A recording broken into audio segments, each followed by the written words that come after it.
제가 돈이 많아서 집 사주고 용돈 넉넉하게 찔러주는 시어머니였다면 저도 며느리한테 시어머니 대접 좀 받고 살 수 있었을까요? 찬밥도 이런 찬밥 심세가 없는 대접을 받고 나니까 그동안 시어머니로서 며느리와의 관계를 제대로 하지 않은 것 같아 제가 살아온 인생 자체가 후회스럽게 느껴지기도 합니다. 안녕하세요. 요즘엔 아들 가진 부모가 갑이 아니라 을이라고 며느리한테 꼼짝 못하는 존재라고 그런 얘기를 들었을 때마다 저한테는 해당 없는 얘기일 거라 생각했는데 제가 이런 말도 안 되는 일을 겪게 될 줄 누가 알았겠습니까? 사돈, 남편 없이 혼자 살고 있으면 그냥 혼자 외롭게 사세요. 아들이랑 며느리한테 엉겨 붙어서 두 사람 난사돈처럼 혼자 만들어야 속이 시원하시겠어요? 사람 양심 있어야지. 우리 딸 귀찮으니까 제발 앞으로는 찾아오지 마세요. 아시겠어요? 아들 집 한번 찾아갔다 안사돈과 며느리에게 황당한 얘기를 듣고 그대로 쫓겨날 뻔했는데 그래도 아들 키운 게 영 헛일은 아니었나 봅니다. 제가 생각했던 좋은 결과는 아니었지만 그래도 저희 아들이 더 이상 엄마한테 후레자식으로 살지 않을 수 있어서 다행이라고 하더라고요. 단순한 고부 갈등이 아니구나 싶으시죠? 그럼 이제부터 저희 사이에 무슨 일이 있었는지 사연으로 한번 전해보겠습니다. 불과 20여 년 전까지만 하더라도 전 주변에서 사람들이 부러워라 하는 그런 여자였어요. 주변 남자들과 달리 자상하고 다정한 성격의 남편이 있었지. 속 한번 썩이지 않는 아들이 있었지. 두 남자를 양쪽에 끼고 든든하게 살고 있는 제가 부모 복은 없어도 남편 복, 자식 복은 이렇게 있구나 하고 기뻐했던 게 엊그제 같네요. 저희 아들이 맨날 저를 보고 그랬어요. 자기는 무슨 일이 있어도 엄마가 1등이라고요. 나중에 사랑하는 여자랑 엄마랑 물에 빠져 누구 먼저 구할 거냐고 사람들이 물어보면 자기는 1초도 망설이지 않고 엄마를 먼저 구할 거랍니다. 너 그러면 나중에 너랑 결혼할 사람이 엄마 미워하고 싫어한다 그래도 자기는 아버지한테 그렇게 배워서 그렇게 할 거라고 단호하게 대답하더라고요. 내가 아니면 하나밖에 없는 우리 엄마 누가 지켜? 엄마 서운한 소리 하지 말고 내가 효도할 때까지 오래오래 건강하게만 살아요. 아시겠죠? 돈을 많이 버는 것도 원하지 않고 자식의 공부를 잘해서 성공하는 것도 원하지 않고 제 소원 남들에 비하면 굉장히 소박한 것이었다고 생각합니다. 그냥 우리 세 식구 어디 하나 아픈 데 없이 다 같이 행복하게 지낼 수 있게만 해달라고요. 그런데 그게 너무 무거운 소원이었을까요? 저희 세 식구의 행복은 그렇게 오래가지 못하고 산산조각 나버리고 말았습니다. 아이고 어떻게 이래. 나랑 공식이랑 이렇게 두고 가버리면 어떻게 살라고. 아이고 공식이 아빠 나 혼자서 어떻게 애를 키우려고. 나 정말 못 살아. 공직 생활을 하던 남편이었어요. 늘 성실하게 남들 출근하기 전에 가장 일찍 청사에 출근을 해서 일을 시작하고 가장 늦게 청사 문을 닫고 나오는 사람이었죠. 그 성실함이 언젠가 빛을 발하고 보답을 받을 거라 생각했는데요. 자연재해로 인해 긴급 복고 등 공직 생활을 하던 사람에게도 당직 근무며 주말 근무며 집에 와서 제대로 쉴 시간도 없이 경무에 시달려야 하는 스케줄이 떨어졌습니다. 가뜩이나 나이를 먹어가면서 이곳저곳 몸이 고장나기 시작한 남편이었기에 이러다 큰일 치르는 건 아닌가 싶어서 걱정을 하기도 했지만 남편은 자기 동료들도 똑같이 다 힘들게 일하는데 어떻게 자기 혼자 치사하게 쏙 빠질 수가 있겠냐면서 걱정하지 말라고. 그런 컨디션 관리 정도는 자기가 다 알아서 하겠다고 호언장담을 했었죠. 그랬던 남편이 퇴근길에 운전대를 잡고 돌아오다 피로감을 견디지 못하고 가슴을 붙잡고 그대로 쓰러져 가드레일을 들이받은 채로 그대로 세상을 떠나고 말았습니다. 평소에 남편을 존경해 있었던 직장 동료들이 장례식장을 가득 메우고 정치인들의 근조 화환이 가득 찼지만 전 그 모든 사람이 다 원망스럽게 느껴지기만 할 뿐이었죠.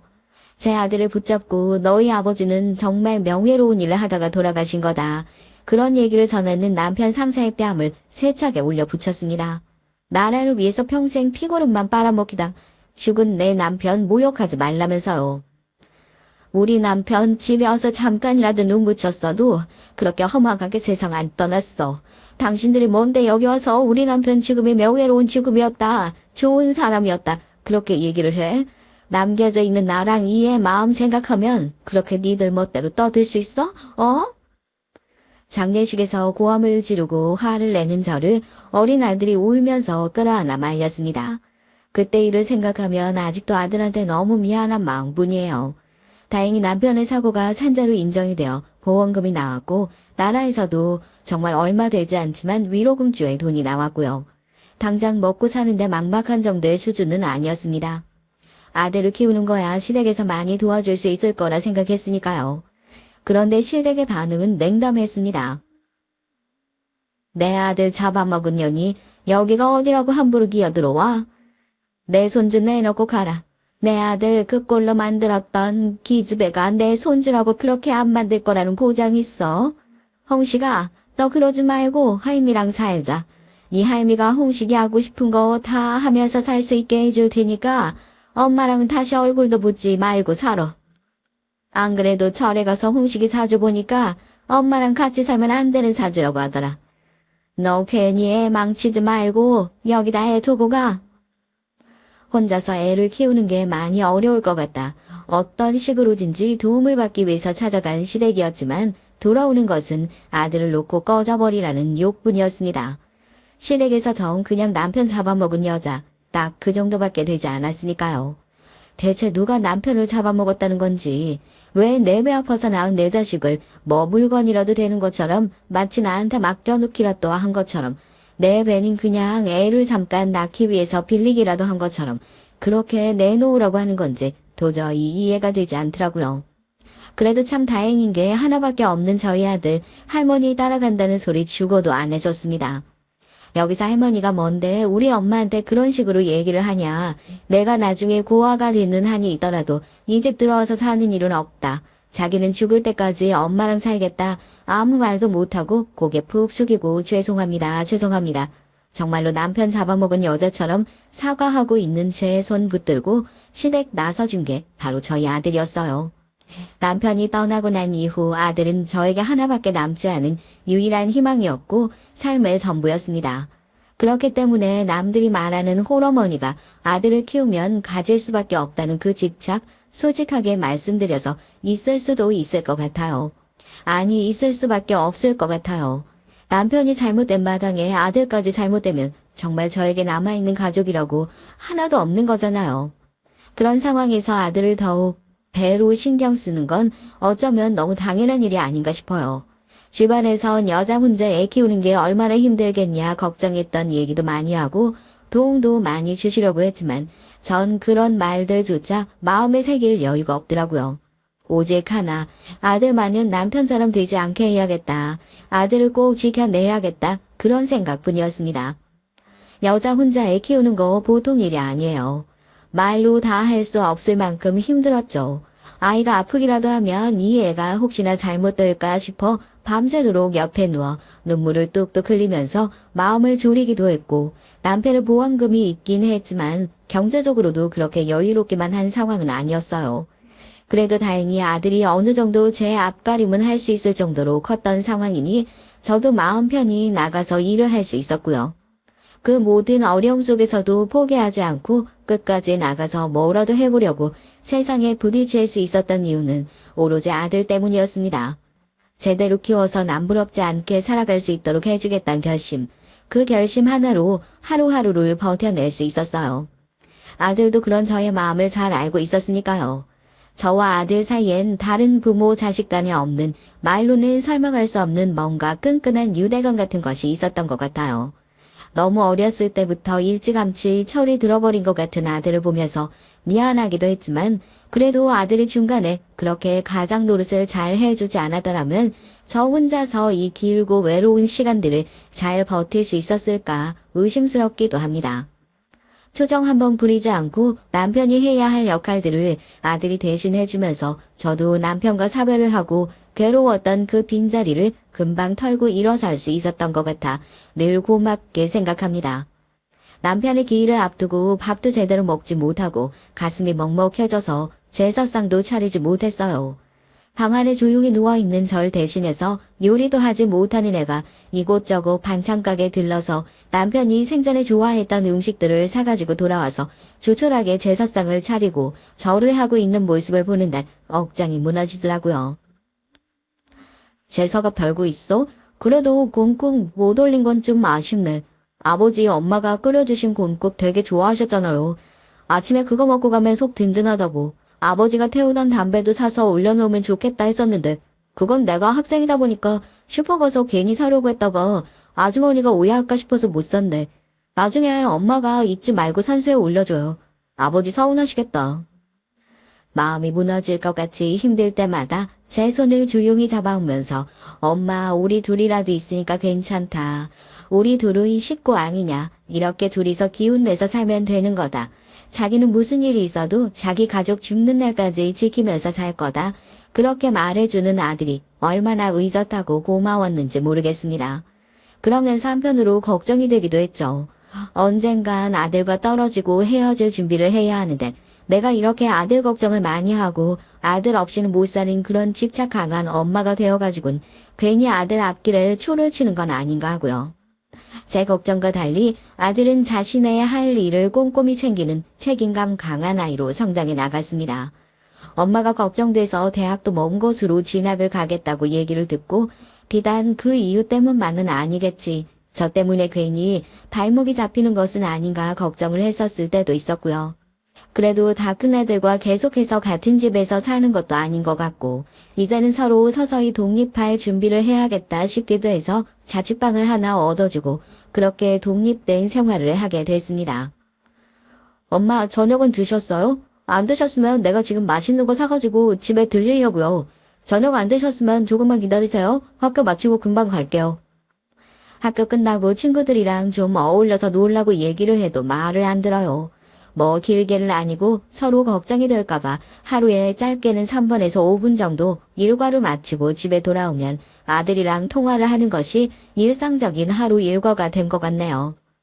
왜 딸 가진 부모님들은 많이 공감하시겠지만 아들 가진 부모님 중에는 아들이랑 매일같이 통화를 한다고 하고 기겁하시는 분들이 더 많으실 거라고 생각합니다.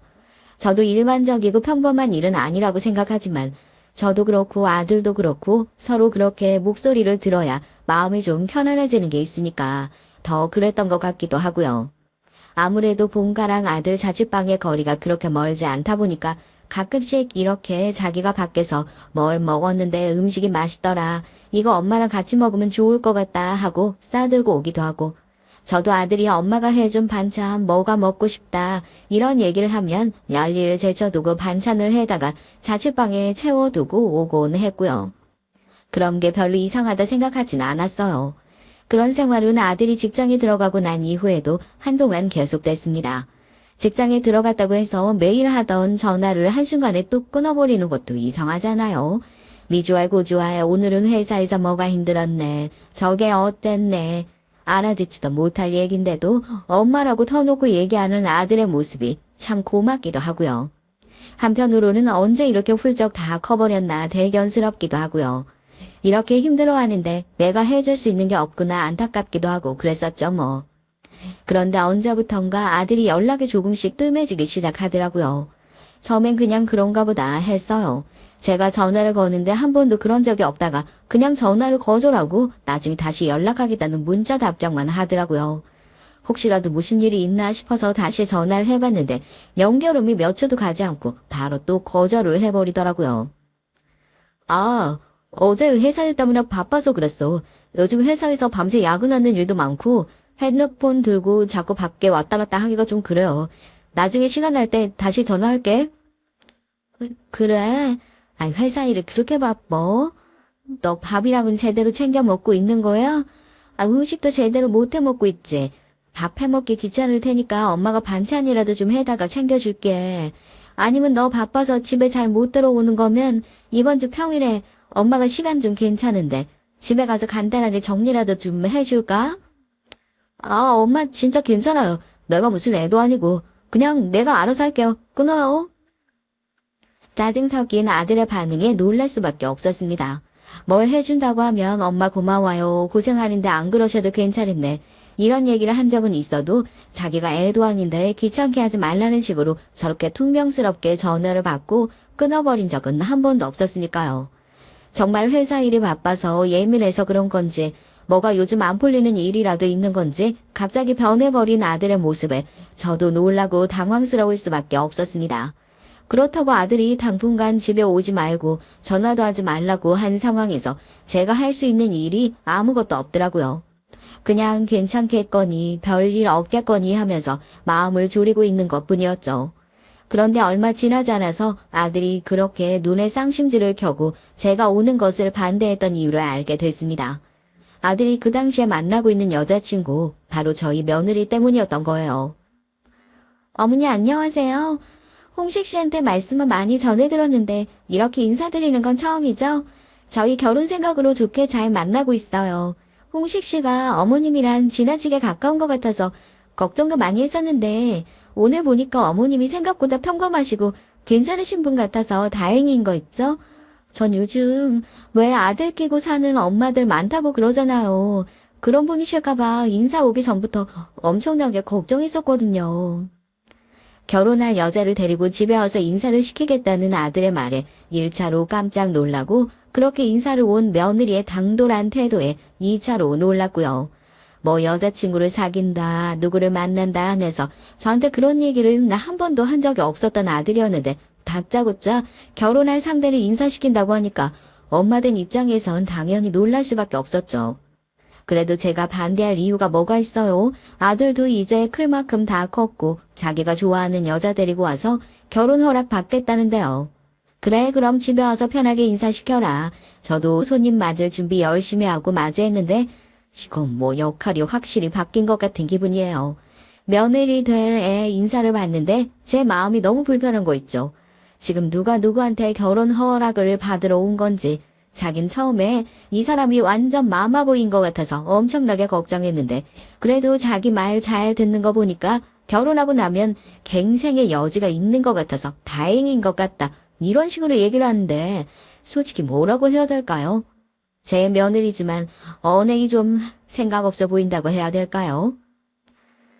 내가 많이 편하긴 한가 봐요. 얘기를 서스럼 없이 하는 거 보니까 누가 들으면 내 아들 마마보이로 키우기라도 한 줄 알겠어.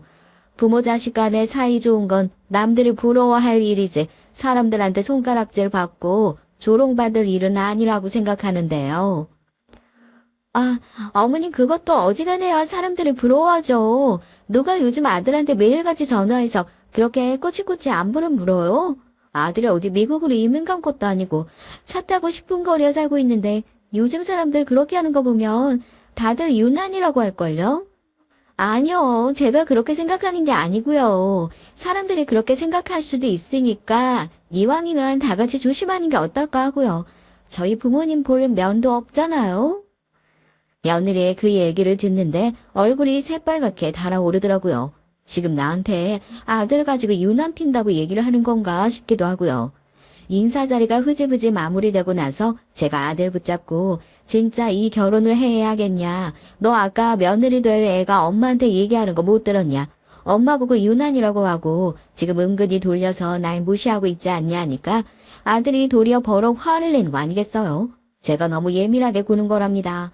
왜 엄마답지 않게 시장 노릇을 하려고 드냐고요. 그런 사람 아니지 않냐고요. 아니 제가 언제 시장 노릇을 했다고요. 며느리란 사람이 처음 인사 온 자리에서 시어머니한테 저런 얘기를 하는 건 멀쩡한 거고 제가 그 얘기를 듣고 기분 나빠하는 건 며느리를 편견 갖고 바라보는 거고 시자 노릇하려고 일부러 트집 잡는 거라도 된답니까? 기가 막혀서 말이 안 나오더라고요. 엄마 저 사람 좋은 사람이야. 그리고 저 사람이 말한 것 중에서 틀린 게 뭐가 있어. 내 친구들도 보면 그렇게 매일같이 엄마랑 통화하는 사람 없어. 그건 엄마가 과한 거라고. 저 사람 말대로 우리가 어디 미국으로 이민 간 것도 아니고 차 타면 금방 도착할 가까운 거리에 살고 있는데 너무 유난이란 생각 안 들어? 저 사람 입장에선 충분히 기분 나쁠 수 있는 일이야. 엄마도 그동안 내 자식이고 내 식구라고 감쌌었지. 나도 이제 내 식구 생긴 거야. 내 식구 챙겨야겠으니까 엄마도 그렇게 내 사람한테 함부로 얘기하지 않았으면 좋겠어. 집안에서 아들 키워봤자 아무 소용없다. 그냥 열심히 키워서 며느리한테 그대로 주는 거다.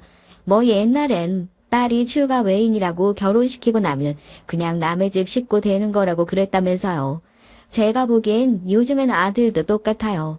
엄마한테 눈 하나 깜짝 안 하고 저런 얘기를 하는 거 보니까 제가 왜 그 고생을 하면서 애를 키웠는지 진짜 한심스럽게까지 하더라고요. 너 지금 제가 엄마한테 하는 소리 듣고도 그런 말이 나오냐고. 그러니까 틀린 소리가 뭐가 있냐고. 그러면서 저한테 그럽니다. 이제 자기를 정신적으로 좀 독립을 시켜달래요. 누가 보면 제가 아들 평생 끌어안고 독립도 못하게 정신적으로 꽉 붙들어 매고 사는 사람처럼 보이겠다 싶더라고요.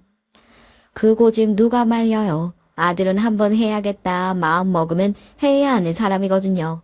내가 아무리 며느리 될 애가 성품이 좀 별로인 것 같다. 결혼은 좀 신중하게 생각을 해봤으면 좋겠다. 옆에서 얘기를 해봐도요. 그건 괜히 아들의 반감만 살 뿐이었습니다. 엄마는 그 사람에 대해서 하나부터 열까지 너무 안 좋은 쪽으로만 생각을 하려는 경향이 있는 것 같다. 무조건 꼬아보지 말고 좋은 점을 찾으려고 노력을 해봐라 말을 꺼내면 본전도 못 찾는데 거기서 반대를 하고 싫은 소리를 해봤자 무슨 소용이 있겠어요. 아, 그냥 노인네는 입 꼭 다물고 결혼 허락이나 하고 적당히 비위나 맞추라는 거구나 하고 말았죠. 그렇게 저희 집안의 상전 며느리님이 시집을 오게 됐습니다. 처음엔 며느리 때문에 아들과 멀어진 것 같아서 서운한 마음이 있었지만 그것도 잠시였고요. 며느리도 어쨌든 내 집 식구인데요. 시집을 온 이상 시댁에 왔을 때 서운한 마음이 들지 않도록 잘 해줘야지 생각을 했었는데 제가 잘 해주려고 아무리 노력을 해도 며느리 눈엔 그게 영 성이 안 찼나 봅니다. 처음으로 며느리와 크게 다퉜던 건 명절날이었어요. 보통 며느리들과의 불화는 명절에 많이 일어나는 얘기인 걸 저도 어디서 들었던 터라 시집은 첫 해부터 괜히 고생시켜 분란을 만들지 말자고. 더 조심했으면 조심했지 괜한 시집살이를 시킬 생각조차 해본 적이 없었어요. 그런데 그 명절이 결국 두 사람이 저와 더 멀어지는 계기가 됐다는 게 아직도 믿기지가 않습니다. 대체 무슨 일이 있었냐고요? 제 기준에선 정말 별것도 아닌 일이었어요. 다리도 삐끗한 애가 운전 어떻게 하려고 그래. 아이 얼른 친정에다가 연락드려라. 도저히 오늘은 이동을 못할 것 같으니까 병원 들렸다가 하루만 더 늦게 간다고. 다른 이유 때문에서도 아니고 다쳐서 그런 거라는데 사돈도 이해해 주시지 않겠어? 아이 가뜩이나 고속도로에서 계속 발 움직이면 삐끗한 데가 더 다칠 것 같은데. 아이 얼른 병원부터 가봐야지. 시작은 바로 그 말 한마디 때문이었습니다. 첫 명절 며느리한테 미리 와서 음식을 준비하라고 하지도 않았고요.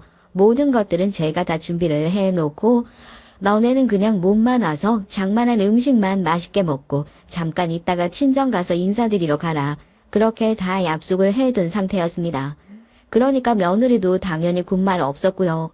군말을 하면 안 되는 상황이었죠. 저도 당연히 엄마인지라 결혼한 이후로 얼굴도 잘 못 보고 사는 아들이 그래도 하루 정도라도 더 집에 있다가 가면 좋겠거니 생각을 했었지만 정작 그 마음을 밖으로 내비친 적은 맹세코 단 한 번도 없었습니다. 괜히 하루만 더 자고 가면 안 되겠니? 친정에 하루 더 늦게 가면 안 되겠니? 그런 소리를 했다가 애들 마음 불편해질까 싶어 마음이야 더 같이 있고 싶었지만 괜히 부담 주지 말자 하고 입을 꾹 다물고 있었죠. 그런데 하필이면 저희 집 형광등이 하나 나간 게 있었어요. 뭐 형광등 하나 나갔다고 해서 크게 불편한 것도 없고 다른데 불 잘 들어오니까 나중에 전기 수리하러 오시는 기사님 오시면 오신 김에 형광등도 같이 갈아달라 말씀드리면 된다 얘기를 했는데 아들이 굳이 그걸 본인이 직접 갈아주겠다 얘기를 하는 겁니다. 괜히 저러다 다칠까 싶어 안 그래도 된다고. 너 굳이 그렇게 나서다가 다치면 어쩔 거냐고 신신당부를 했는데 하여튼 아들들이 다 그런가 봐요. 꼭 엄마 말을 안 듣고 저 사단을 내거든요. 형광등을 갈다가 의자에서 삐끗해가지고요. 손목이고 발목이고 삐끗한 통에 눈으로 딱 봐도 술술 부어오르기 시작하는 게 보일 정도였죠. 처가집까지 가려면 가뜩이나 고속도로가 막혀서 몇 시간 동안 운동을 해야 하는 상황인데 운전을 못하는 며느리가 그렇다고 대신 운전대를 잡을 수 있는 상황도 아니었고 병원에서 제대로 처치도 못하고 운전대를 잡았다가 괜히 더 큰 사고가 날 수도 있는 상황 아닌가요? 그래서 너희 친정에다 얼른 전화해서 기분 안 상하시게 말씀 잘 드려라. 그렇게 얘기를 했었던 건데 제가 뭐 얘기를 크게 잘못한 거라도 있는 건죠. 대번에 며느리가 표정을 굳히고 저에게 그러더라고요. 자기 친정집 못 가게 하려고 일부러 그러신 거 아니냐는 겁니다. 예, 너는 어떻게 말을 그렇게 할 수가 있니? 아무리 지금 친정집에 못 가서 심통이 난 상태라고 하더라도 내가 설마 너 친정 못 가게 하자고 멀쩡한 우리 아들 발목 다치게 하겠어? 아무리 진심으로 한 말이 아니라고 해도 그렇게 말을 하면 안 되는 거야. 어른 앞에서 이 말 저 말 무서운 줄 모르고 그렇게 함부로 할 수가 있어? 너 그게 정말 생각을 깊게 하고 한 말인 거야? 그래? 제가 한 번도 그런 적이 없었는데 무섭게 화를 내자 며느리도 움찔을 하더라고요. 아니면 아닌 거지 왜 그렇게 화를 내냐입니다. 기가 막혀서요. 어이가 없어서 며느리를 막 혼내고 있는데 저희 아들이 들어오니까 또 그 위에 쏙 숨어가지고 혼내는 저만 이상하게 만들어버리는 거죠. 결국 며느리의 성화에 아들은 병원만 겨우 다녀오고 처갓집으로 향하게 됐습니다. 제가 집에 있으니 눈치가 보여서라도 그렇게 꾸역꾸역 아들을 끌고 가는 일은 없을 거라 생각했는데 기어이 자기가 원하는 대로 모든 상황을 다 만들어 놓은 며느리의 모습을 보니까 거기서도 정력 확 떨어지더라고요. 그런데 그 이후에 벌어진 일들이 저에겐 더 어이가 없었어요. 제가 그렇게 며느리에게 하루만 더 있다가라고 얘기를 했던 게 뭐 대단한 시어머니 짓이라도 됐던 모양입니다. 이렇게 바로 안싸돈에게 전화가 와서 싫은 소리까지 듣게 되는 걸 보니까요. 사돈, 애들한테 이 얘기 들었습니다.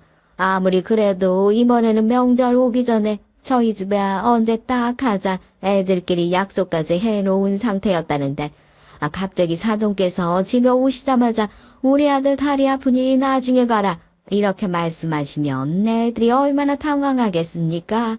저도 기분이 많이 상하고 이런 말씀 드리는 게 영 좋지만은 않지만 애들 사는 일에 너무 간섭하지 않아주셨으면 좋겠습니다. 가뜩이나 홀어머니 모시고 산다는 얘기에 저도 귀하게 키운 딸 아까운 마음으로 내놨는데 젊은 사람들이 자기들끼리 잘 살면 그만이지 왜 자꾸 그렇게 나서서 간섭을 하려 드시는지 모르겠습니다.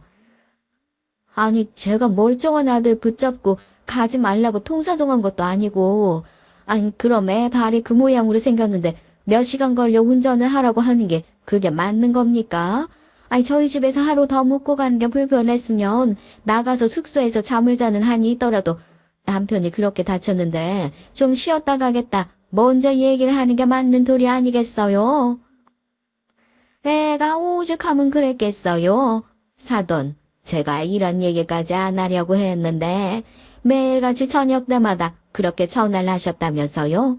그렇게 아들의 점은 장가 보내지 마시고 사돈께서 평생 끼고 사시지 그러셨어요.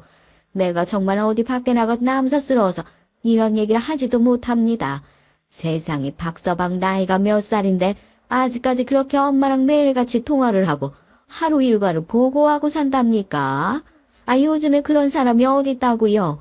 저희 딸이 오죽 스트레스를 받았으면 이런 말도 안 되는 일에 짜증을 내면서 집에 가자고 잡아 끌었겠어요? 뭐든 적당히를 좀 아셔야죠, 적당히를. 자식 키우면서 고생은 혼자 다 하셨어요? 이제 와서 그렇게 생색내셔서 아들한테 뭘 그렇게 많이 바라고 싶으셔서 그러시는 거예요?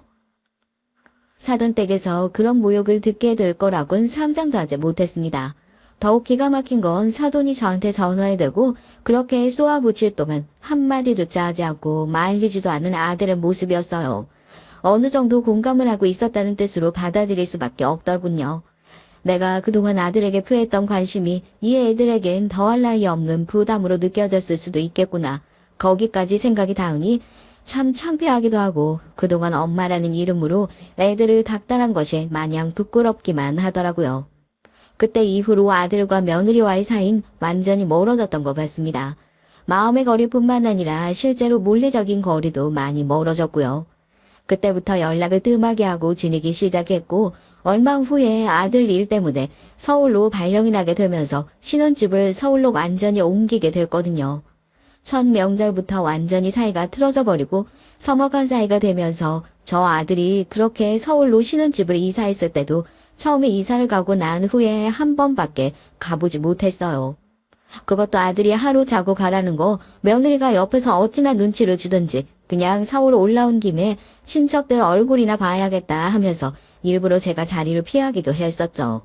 그때부터 뭔가 며느린 아주 대놓고 저희 아들한테 시어머니랑 거리로 두고 지내라 티를 냈었던 것 같아요. 오죽하면 그걸 제가 다 눈치를 챘을 정도였겠어요. 예를 들면 이런 거죠. 결혼식 때문에 이번 주에 올라오셔야 한다고요? 그러면 우리 집에 손님방 있으니까 그냥 거기서 주무시고 가시지 그래요. 이사한 이후로 한 번도 못 와보셨잖아요. 오신 김에 여기저기 좋은 데도 같이 좀 돌아다니고 가족끼리 시간도 보내면 좋겠다 싶어서. 결혼식이 일요일이라고 하셨죠? 토요일에 올라오시지 말고 금요일 오후에 올라오세요. 그게 좋겠네. 아유, 그래도 되겠어. 나야 너네랑 같이 시간 보내면 좋지만 괜히 나 올라갔다가 너희 불편하지 않을까 싶어서.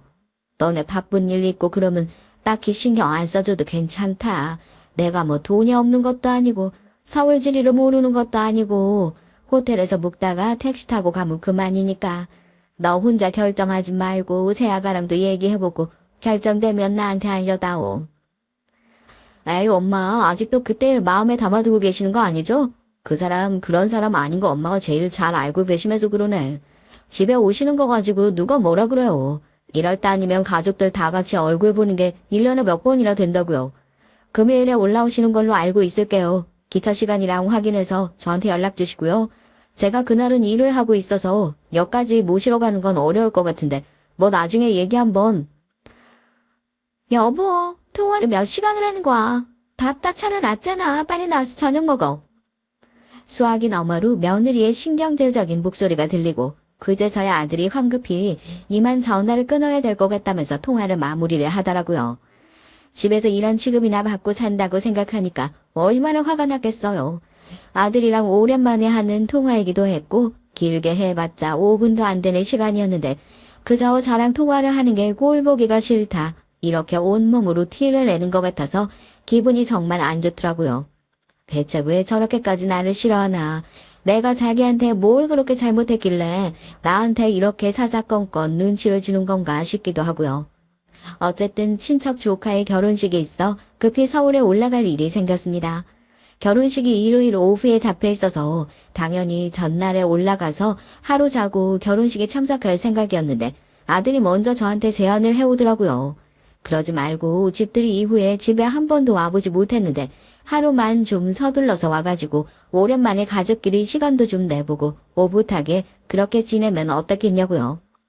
그렇게 올라간 아들의 서울집, 며느리가 집에서 뻔히 놀고 있다는 것을 알고 있었지만 저를 데리러 나올 위인이 아니라는 것 정도는 알고 있었기에 그다지 큰 기대는 하고 있지 않았습니다. 그래도 역까지 잘 도착은 하셨냐, 최소한 연락 정도는 할 줄 알았는데 그런 연락조차 없더군요.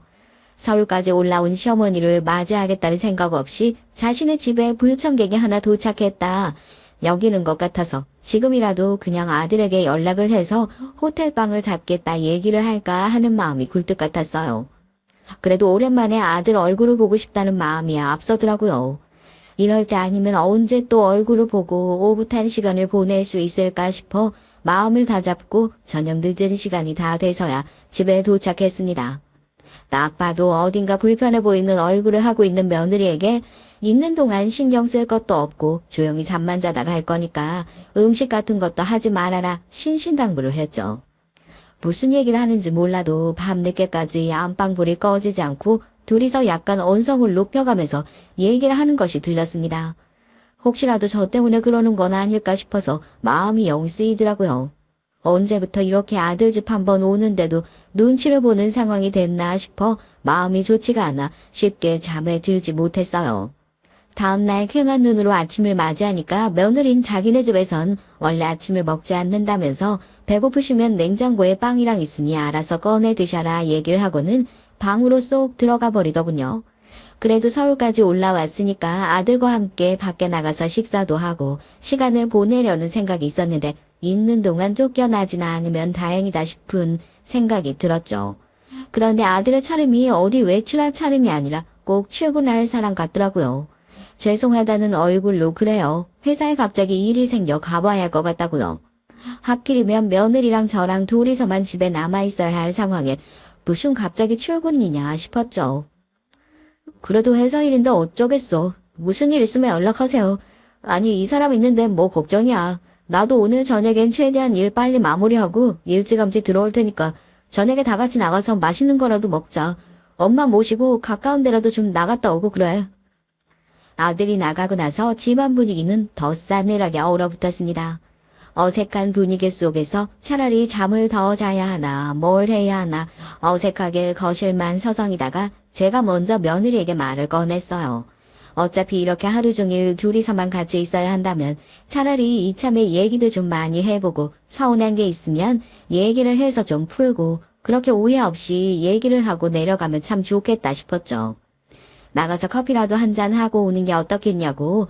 날씨도 좋고 나가서 커피 한 잔 마시면 좋겠는데 난 이 근처에 뭐가 있는지 하나도 모르니까 네가 같이 가주면 참 좋겠다. 제 딸이 듣기 싫지 않게 잘 얘기를 했던 것 같은데 대뜸 저한테 그러네요. 어머님, 돈은 가지고 오셨어요? 지금 나가서 뭐 하자고 하는 거 그거 그냥 저한테 다 사달라고 하시는 거죠? 순간 너무 당황스럽고 황당해서 아무런 말이 안 나오더라고요. 축의금도 당연히 준비했고 저도 당연히 카드 들고 다니죠. 그런데 아들 집에 입 싹 씻고 마치 뭐 작정을 하고 얻어먹으러 온 사람 취급을 하니까 얼마나 기가 막혀요. 마치 본인 집에 묵으면서 용돈이나 생활비나 이런 것들을 따로 챙겨오지도 않았냐 서운한 티를 내는 것 같아서 오히려 제가 기가 막히더라고요. 자기들은 반대로 절 그럼 그렇게 챙겨주기나 했냐고요.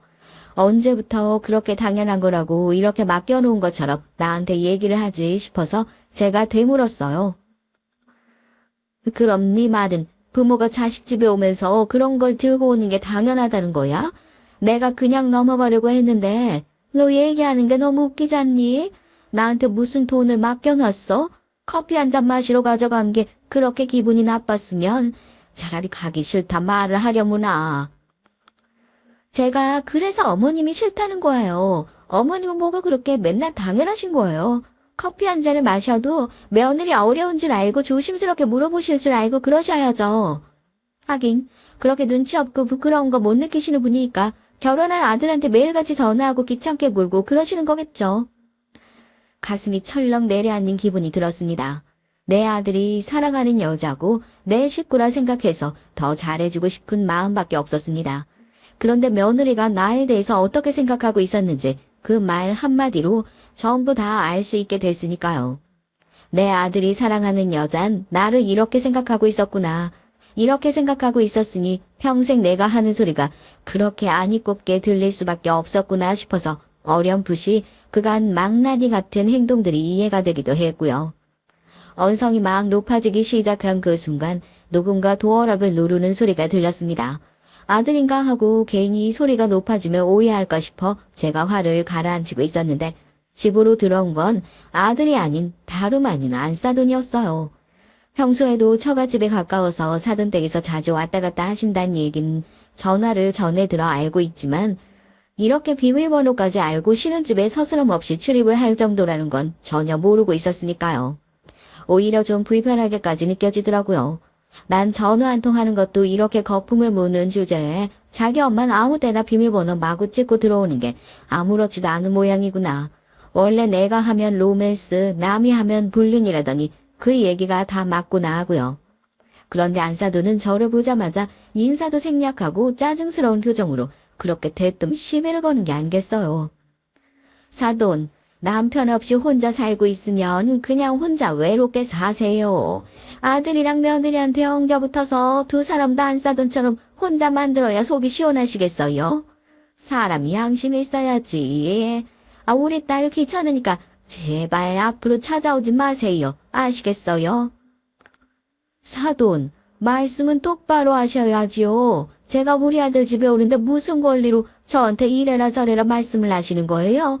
아무리 결혼을 했어도 제 아들을 키운 애미고 그런 제 아들 집입니다. 편하게 와볼 수도 없는 곳에 제가 왔나요? 제가 대체 무슨 잘못을 했길래 이런 대접을 받는다는 겁니까? 이게 왜 당신 아들 집이야? 결혼했으니까 내 새끼 집이지. 하여튼 억척스러운 아줌마인 건 결혼할 때부터 알고는 있었는데 이해됐다. 너네 시어머니 짐 가지고 와라. 아들도 사돈처럼 혼자 살게 만들고 싶어서 환장하신 거 아니면 일 더 크게 만들지 마시고 조용히 가세요. 아시겠어요?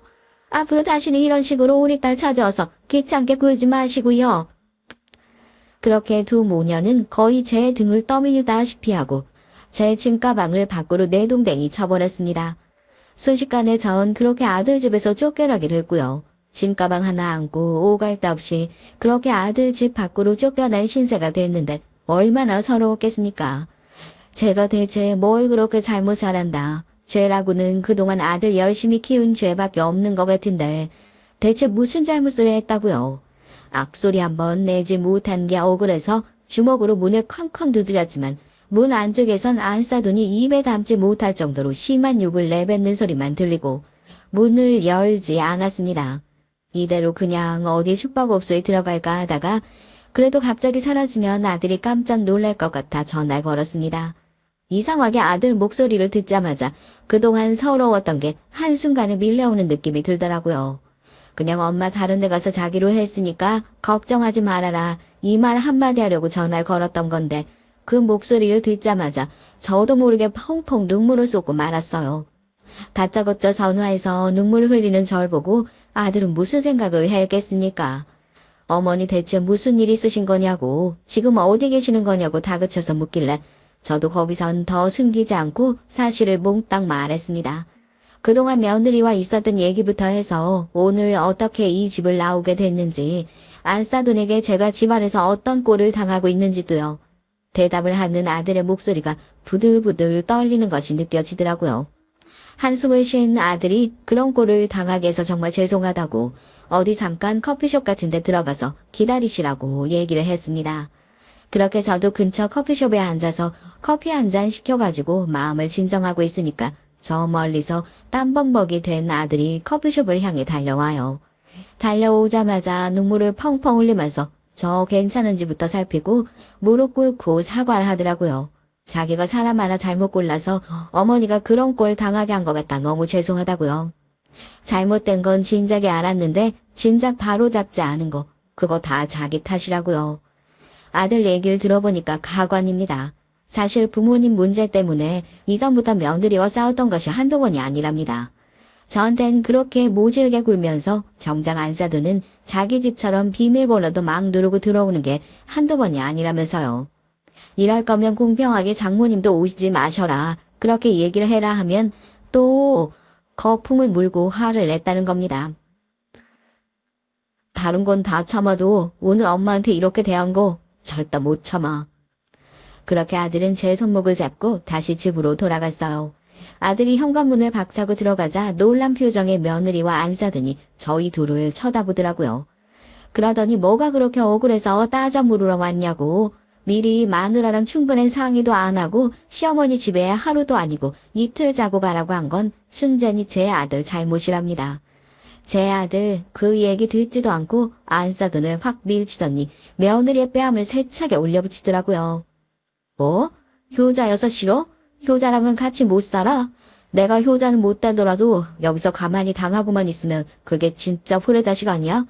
당신 엄마가 이렇게 내 집에서 노닥거리고 있는 꼴은 괜찮고 우리 엄마가 하루 묵고 가는 건 그게 그렇게 억울했어?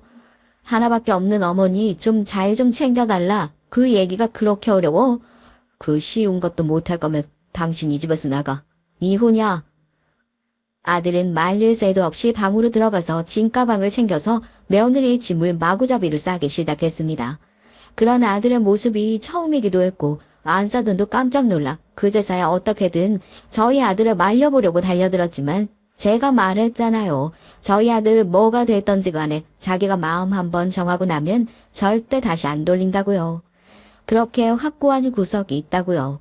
저희가 아무리 옆에서 뜯어 말려도 들은 채도 안 하고 짐을 막 싸더니 짐가방을 며느리에게 거의 던지듯이 안기더라고요.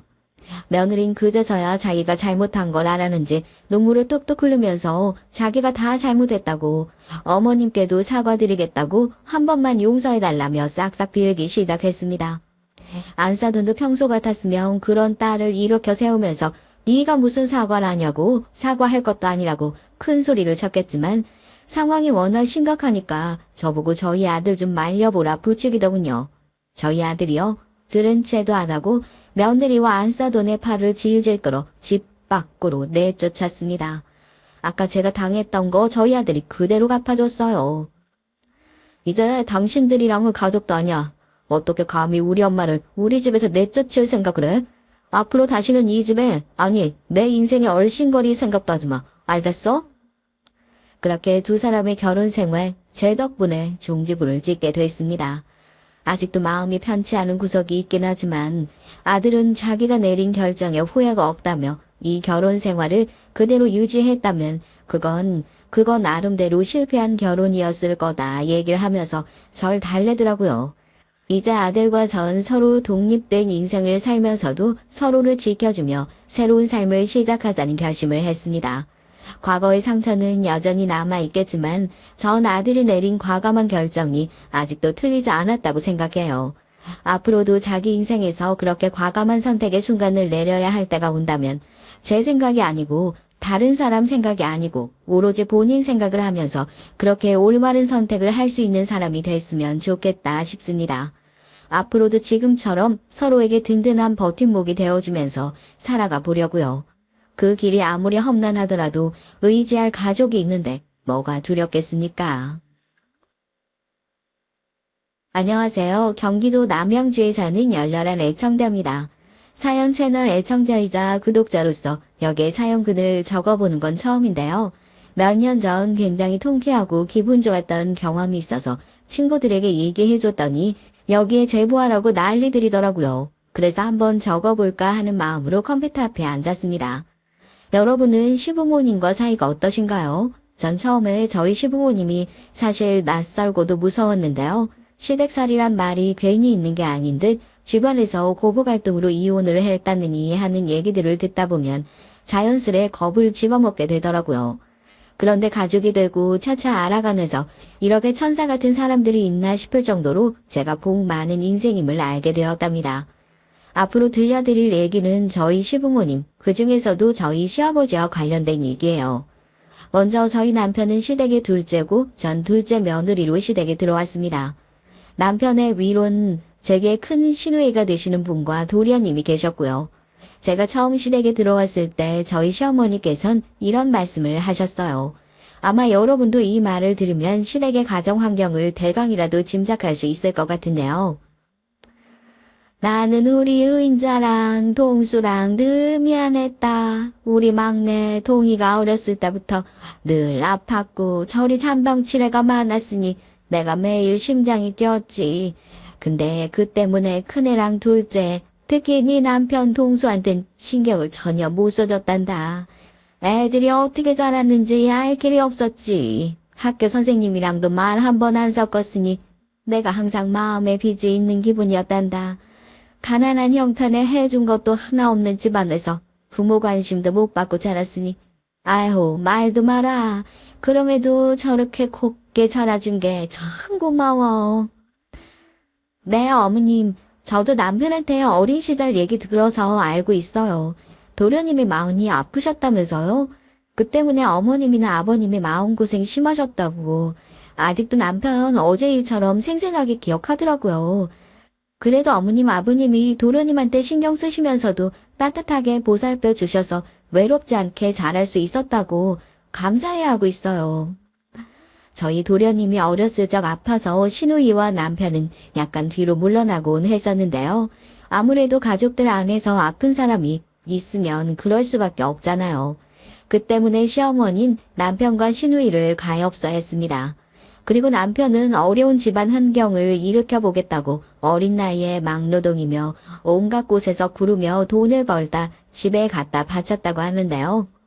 가족이 합심했던 덕분에 시댁 집안이 일어날 수 있었지만 시부모님께선 그 부분에 있어 남편에게 마음의 빚이 컸던 모양이었어요. 남편이 돈을 버느라 생고생을 하는 것을 시어머니께선 옆에서 다 지켜보셨거든요. 반면에 전 친정이 유복했던지라 어렸을 때부터 부족함 없는 형편 속에 자라왔다고 볼 수 있습니다. 친정 아버지가 큰 사업체를 여러 개 운영하셨기에 가난과는 거리가 먼 삶을 살았어요. 하지만 물질적으로 정반대의 환경에서 자라왔다 해도 사람 보는 눈은 비슷하더라고요.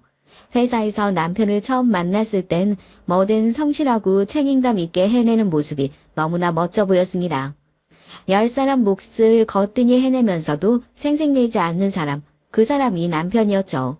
외모도 훈훈했던지라 문 여직원들이 남편에게 모두 눈독을 들이곤 했어요.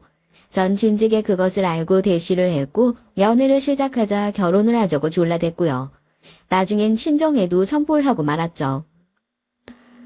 엄마, 나 결혼할래요. 결혼하고 싶은 남자 생겼어요. 뭐? 아니 네가 무슨 바람이 불어서 갑자기 집은 좀 사는 애고? 저희 친정엄만 집안의 재력 수준부터 물으셨습니다. 이 말씀 한마디로 유추하실 수 있겠지만 저희 친정집은 물질적인 부분을 가장 우선으로 보시는 분들이었어요. 어렸을 적부터 인이 박히도록 들었던 말이 우리 집과 비슷한 수준이거나 그 이상이어야 하는 남는 장사다라는 말이요. 자식의 결혼을 장사로 이용한다는 점이 마음에 들지 않았지만 어렸을 땐 그런가 보다 하고 생각했죠. 언니들도 모두 하나같이 저희 집과 비슷한 수준의 부잣집에 시집을 가곤 했으니까요. 그래서 저희 친정 쪽에선 결혼할 때부터 반대가 심했습니다. 전 남편을 자랑스럽고 뿌듯해했지만 저희 친정 부모님은 남편이 하는 모든 행동을 궁상이라고 표현하기까지 하셨어요. 남편이 회사에서 열심히 일하고 저희 부모님께 잘하려는 것들을 모두 싸잡아서 말입니다. 아니 네가 고생하는 건 둘째치고 이건 우리 집안의 소치고 우리 얼굴에 먹칠하는 길이야. 어떻게 사돈이 택시기사 하는 그런 집에 가서 널 이날 이때까지 키워준 네 부모 얼굴에 똥칠을 하겠다는 거냐? 그래 맞다. 당장 결혼 물러. 서돈이란 적자들로 행색도 깨져져야 한 게 우리랑은 영 수준이 안 맞아. 선택해. 결혼을 할 건지 가족과 인연을 이어갈 건지. 엄마 아빠 너무하세요. 어떻게 결혼과 가족 둘 중에 하나를 선택하라고 하실 수 있으세요? 전 저희 가족도 소중하고 남편 될 이도 사랑해요. 제발 이 사람이 진가를 알아봐 주세요. 눈물을 흘리며 애원했지만 친정 부모님은 강하게 차단하셨습니다. 저도 남편도 둘 다요. 그나마 나중에 저희 외할머니 되시는 분이 이 결혼을 허락하라 말씀하셔서 겨우겨우 결혼까지 이어갈 수는 있었지만 그 과정에서 얼마나 부모님과 많은 갈등과 부딪힘이 있었는지 몰라요. 아무쪼록 결혼을 하고 나서 전 신혼생활을 이어가며 최대한의 행복을 누리고자 했습니다. 어렵게 한 결혼이니만큼 정말 행복하게 잘 사는 모습을 부모님께 보여드리고 싶었거든요. 그런데 정작 제게 가장 행복을 주셨던 건 남편보다도 저희 시부모님이었습니다. 친정 부모님의 반대에 속이 상하셨을 텐데도 내색 한마디 없이 그저 귀한 며느리가 와줘서 고맙다고만 하셨죠. 내가 언제 이런 말을 했던가? 이렇게 예쁜 아가씨인데 평생 처음 본다고. 우리 집에 며느리로 들어와서 고맙다. 우여곡절이 많지만 다 잘 되려고 이런 일도 생기는 거지. 우리 그리 생각하고 있어. 같은 말이라도 다정다감하고 온화하게 말씀하시며 세심하게 챙겨주시는 모습에 제가 많은 감동을 받았어요. 그리고 남편과 1년 정도 살다 시댁 근처로 집을 옮기게 됐는데요. 당시 시어머니께서 지병으로 한번 쓰러지신 뒤라 건강이 많이 걱정됐거든요. 처음부터 저를 따뜻하게 대해주신 시어머니에게 정성을 다하고 싶었습니다. 그래서 왔다 갔다 하며 살뜰히 챙겨드렸죠. 내가 챙겨줘야 되는데 우리 이쁜 며느리 손길을 받고 있으니 어른이 돼서 미안하네 그려. 고맙다가. 아니에요 어머님. 제가 당연히 해드려야죠. 제 부모님과 다름없는데요. 처음엔 저를 낯설어하던 시어머니도 어느샌가 남편보다 제 손길을 받는 걸 편안하게 생각하셨습니다. 택시기사로 일하며 하루하루 바쁘게 살아가시던 시아버지께서도 당신이 잘 보살피지 못하는 부분을 제가 들락거리며 반찬이며 집안일이며 챙겨드리니까 너무나 고마워하셨어요. 나는 며느리 복이 참 많은 것 같다. 우리 딸도 집사람도 모두 좋은 사람들을 얻었다 생각하지만 이런 좋은 며느리를 얻을 줄은 몰랐네. 과묵하신 편이지만 언젠가 아주 가끔씩 한 말씀 이렇게 던지실 때가 있는데 그 말씀이 제 마음에 잔잔한 파동을 일으키곤 했어요. 그렇게 시부모님과의 사이는 점점 좋아졌죠. 그런데 신혼생활이 2년 정도 지났을 시점부터 제 마음속에 불안이 싹트기 시작했어요. 아이가 들어서지 않았기 때문입니다. 전 아이를 얼른 낳아 다른 엄마들처럼 유모차도 끌고 아이와 함께하는 나날을 꿈꾸곤 했어요. 남편도 애들을 좋아했던지라 저희는 결혼 직후부터 계속 아이 얘기를 해왔었죠. 그러니 아이를 바래왔던 저희 부모로선 참으로 조급하게 느껴지는 나날이었습니다. 무엇보다 친정 쪽에서 압박이 심했어요. 넌 도대체 왜 임신을 못하고 있니? 몸에 무슨 문제 있는지 당장 알아봐라. 아니 여자가 애도 못 낳으면 그게 무슨 쓸모가 있겠어. 엄마, 내가 알아서 한대도 왜 자꾸 몰아붙여. 내가 오죽 걱정이 되면 이러겠니? 너 내가 지어준 약은 잘 먹고 있어? 오히려 친정 쪽에서 난리가 나서 검사 받아봐라, 약을 먹어라 재촉을 했습니다. 언니들은 쑥쑥 잘만 낫는 걸 왜 저는 안 되냐며 비난하셨죠. 그리고 역시나 또 하나 여기에 기름을 부은 사람이 있다면 저희 친정 언니들이었어요. 친정 언니들은 하나같이 다들 잘난 형부들을 만나 결혼을 했는데 그런 것들을 꽤나 들먹거리며 저를 한심해하고는 했거든요. 어렸을 적부터 줄고 그랬습니다. 제가 성적을 못 받아오면 넌 커서 뭐가 될 거냐, 공장에 다니는 공순이나 될 거냐 식의 욕들을 하곤 했죠. 나나 우리 둘째 혜령이나 부족한 게 하나 없는데 넌 왜 그렇게 뒤떨어지니? 우린 최고 명문대 의대에 가게 생겼는데 넌 아무래도 우리 집안 쪽 머리는 아닌가 보다. 지금 네 수준이면 전문대도 감지덕지 않냐? 아, 이거 어쩜 좋니? 아무리 난리 나실 텐데. 언니 말 잘 알겠고 내 험담 이젠 그만 좀 해. 언니 말대로 내 머리는 여기까지가 한계야. 근데 하나뿐인 내 인생 내 멋대로 알아서 잘 살 테니까 언니들 인생이나 신경 써. 뭐라고? 이 기집애가 어디서 언니한테 으름 짜놓고 있어. 당장 아버지한테 말씀드려야겠다. 우리 집 막내 계집애가 버릇이 아주 안 좋다고. 이래서 시드미러 제대로 가겠냐고 말이야. 딸부잣집이었던 저희 집안에선 수제였던 큰언니, 둘째언니, 그리고 막내인 저, 이 세 명 중 가장 뒤떨어지는 사람이 저였는데요. 외모로 보나 성적으로 보나 두 언니들에 비해 떨어져도 한참 떨어지니 언니들은 툭하면 저를 두고 험담하며 자기들을 지켜 세우곤 했어요. 그런 언니들이니 뭐 좋은 말을 했겠어요. 난 네가 참 창피하다고. 내 동생이지만 어디 가서 널 내 동생이라고 말하기 쪽팔려. 대학도 이상한 데가 직업도 변반찮아. 거기다 남편이라고 데려온 사람은 입에 올리기도 창피해. 솔직히 네가 우리들만큼의 반만이라도 따라와서 말아. 인생이 피고 팔자가 폈겠지. 네가 그 모양으로 사니까 우리 집안 수준도 따라서 기우는 느낌이라고. 근데 애도 못 낳으니 어쩜 네 인생은 그 모양이냐. 친정 엄만 말리지도 않으셨어요. 근데 이 무렵 시부모님께서 외려 저를 감싸주셨습니다. 아가 괜찮다. 괜히 애가 깼다고 무리하지 말고 그냥 하던 대로 지내렴. 아유 나도 예전에 아이가 안 들어서서 꽤나 고생이 있었다. 그때 우리 시어머니에게 야단 참 많이 맞았어.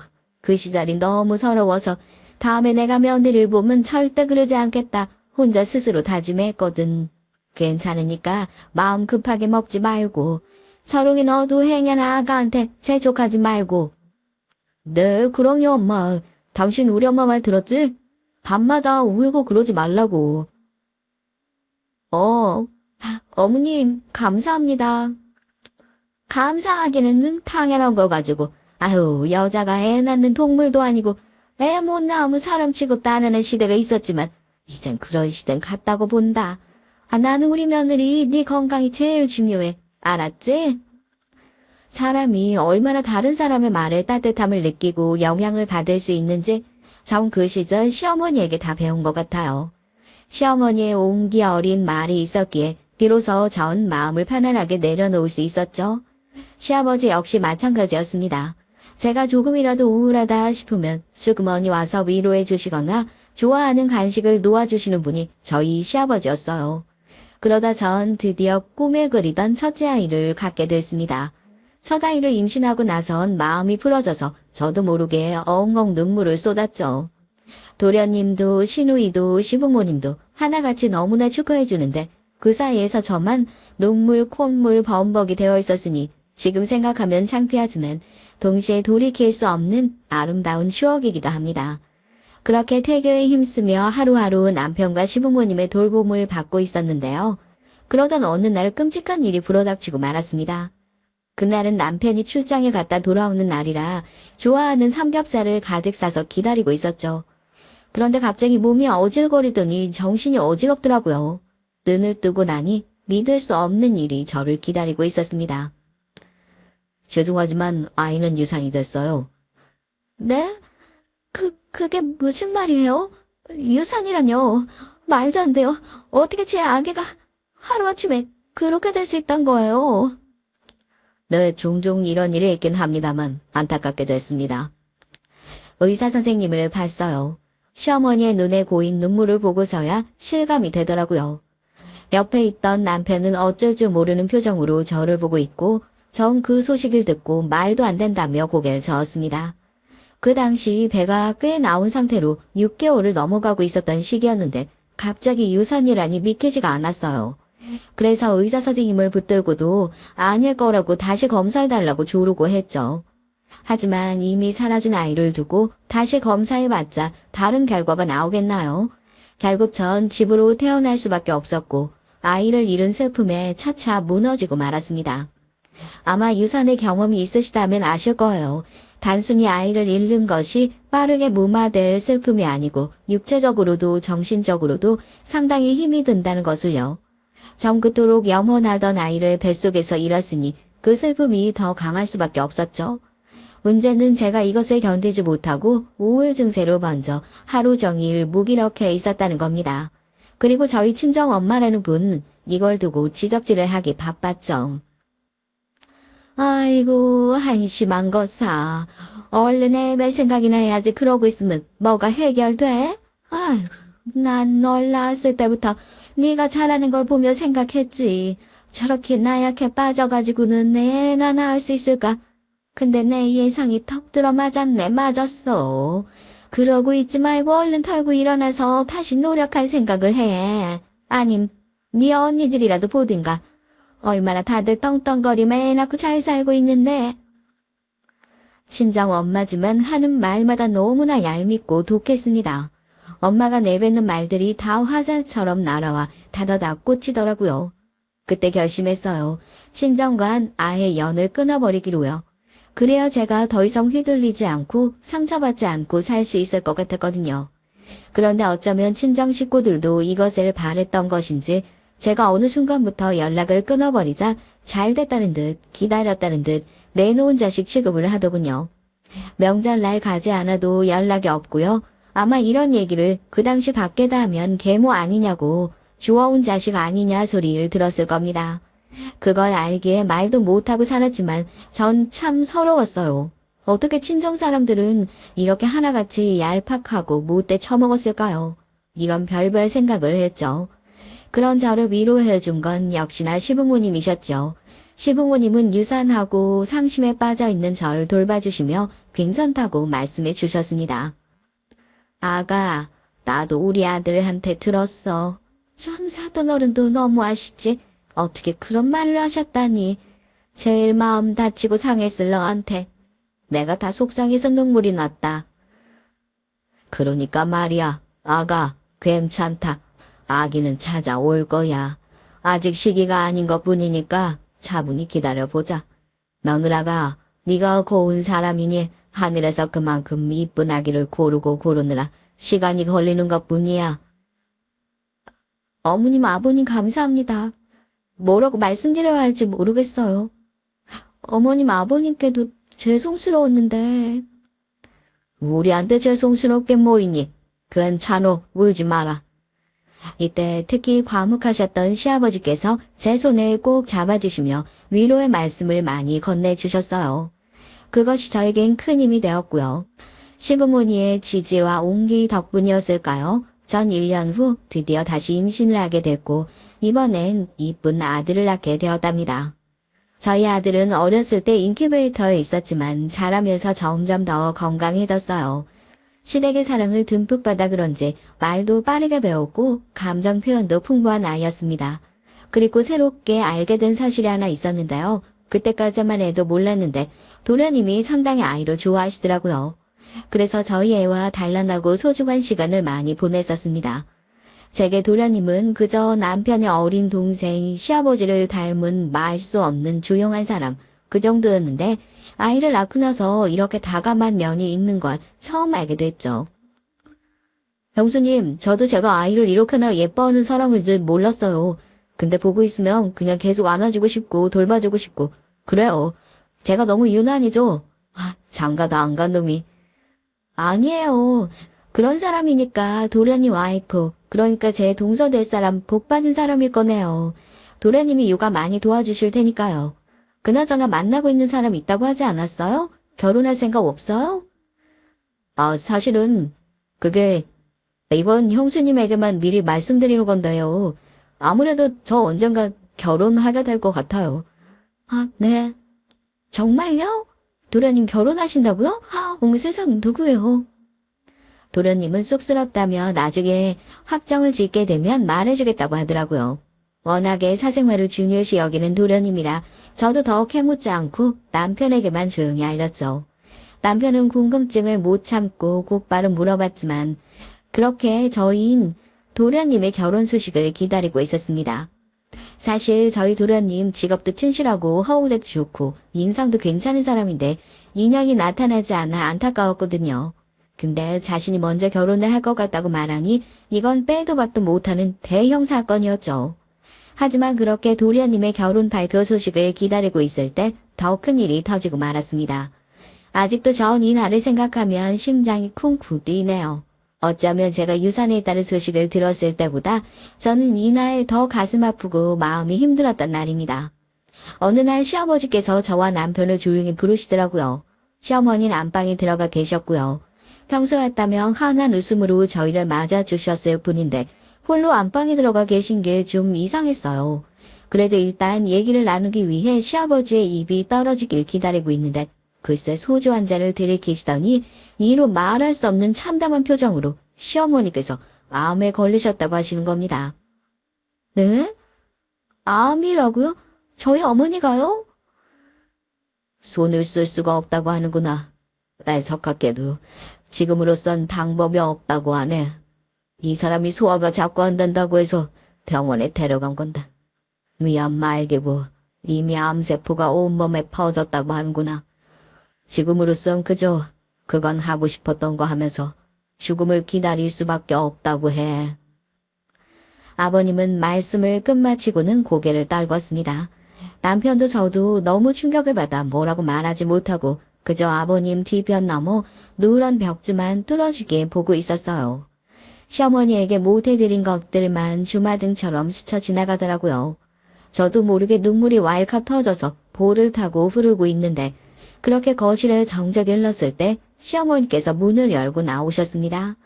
시어머니는 애써 환한 웃음을 짓고 계셨어요. 얘들아, 많이 당황했겠지만 나는 괜찮다. 사실 모든 게 다 괜찮다고 한다면야. 거짓말이겠지만 그래도 비교적 미련 없이 욕심 없이 산 것 같아서 훌훌 떠날 수 있을 것 같아. 가족력이 있어서 검진 받을 때부터 예상도 했었고 말이야.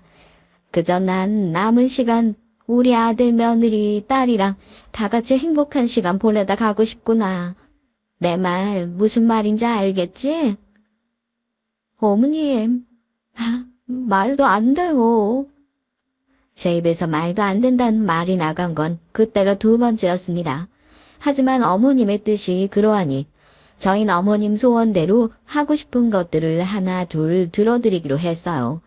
저희의 슬픔은 잠시 뒤로 하고 어머님이 미련 없이 떠나실 수 있도록 말입니다.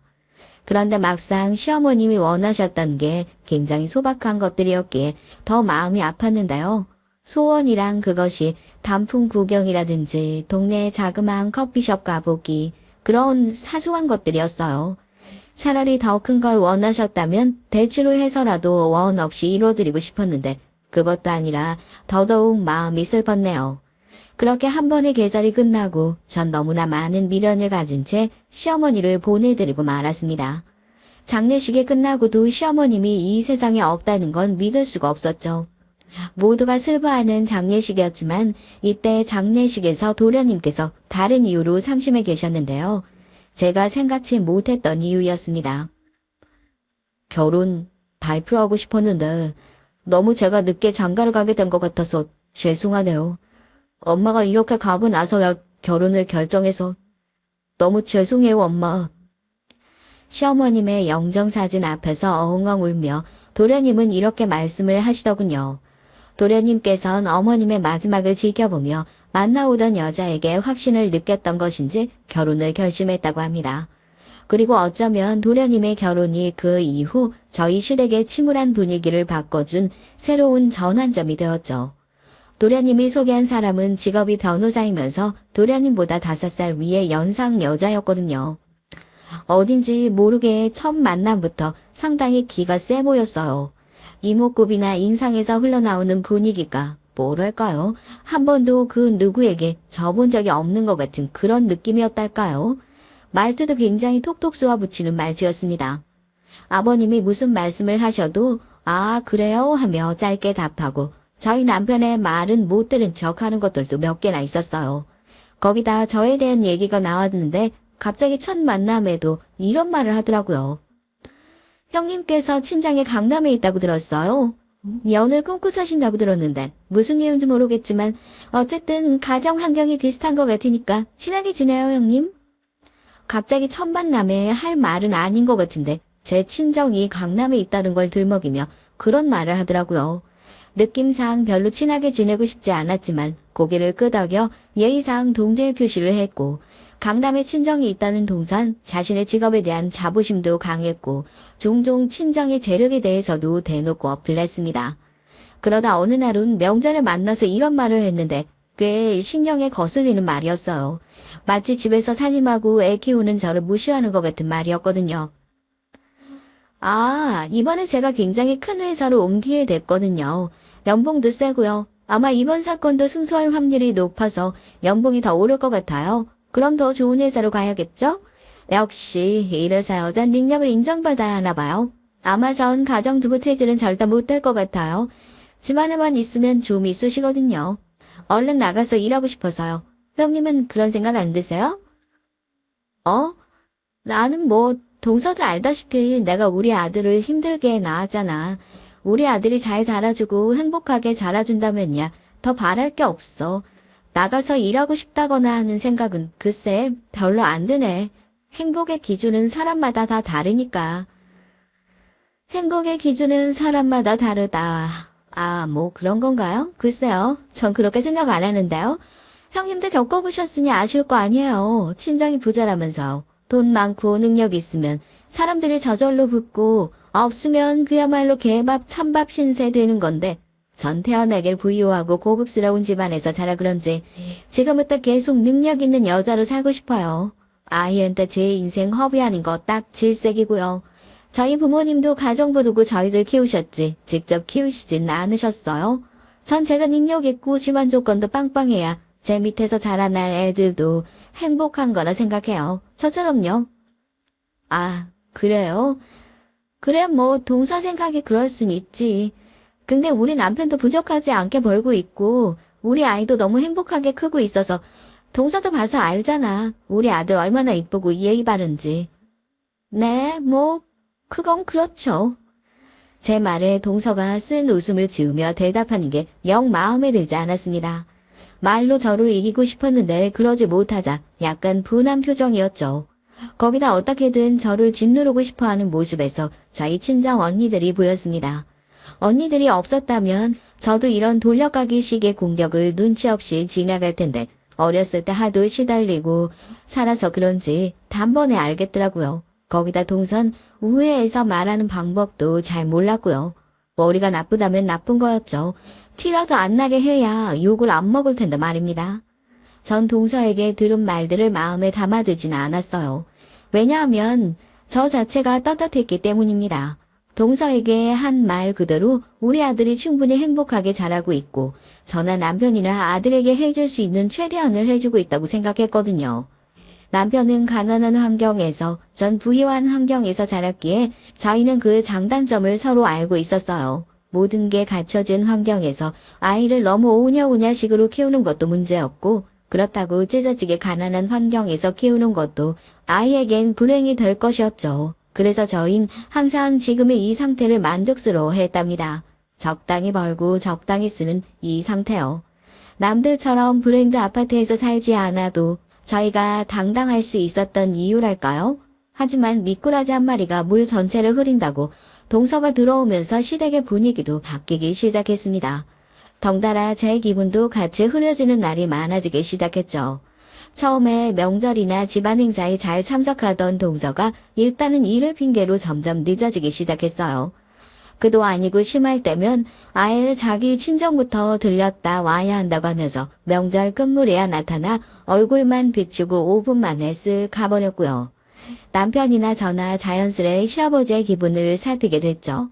시아버지는 가뜩이나 시어머니를 먼저 보내시고 홀로 내신 후로 외롭게 살고 계셨는데 동서의 이런 행동으로 마음이 상할까봐 걱정도 됐고 일단 집안의 어른 앞에서 이런 행동을 하는 것부터가 잘못된 거라 생각했거든요. 어느 날은 조금 화가 난 남편이 도련님에게 말을 한마디 하기도 했는데 도련님은 어쩔 줄을 몰라 하더라고요. 어쩐지 동서에게 잡혀 사는 느낌이었습니다.